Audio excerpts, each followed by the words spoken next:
Hello everyone. गिबि गिबियावनो नोंथांमोन बयखौबो आंनि YouTube चेनेलाव बरायग्रोनाय जाबाय। लोगोसे नोंथांमोन बयनिसिमबो आंनि गोसो गोरबोनिफ्राय गोजोन हामग्लायनाय बावहरबाय।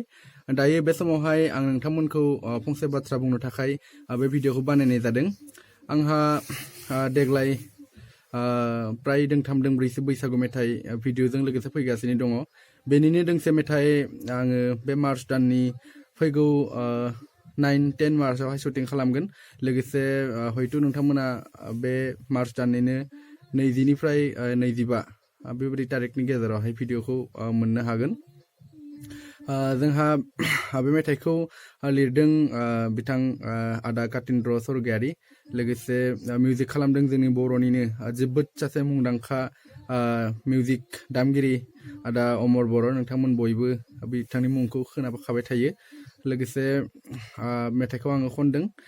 नोंथांमोना बोरै मोनो एसे खोनासंनानै नायदों। ओमफ्राय कमेन्ट बक्सआव बोरै मोनदों बेखौ फोरमायब्लानो जाबाय। गोजोन्थों।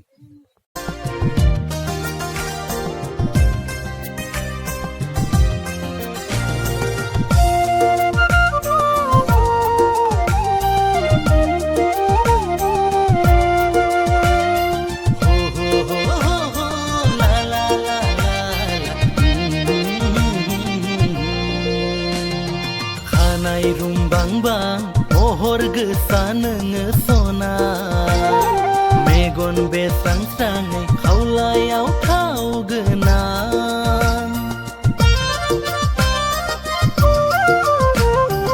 आदै मदद नायनो मोजां नोङो सना बिखा फांदां दांनो आखायाव लोखि गोनां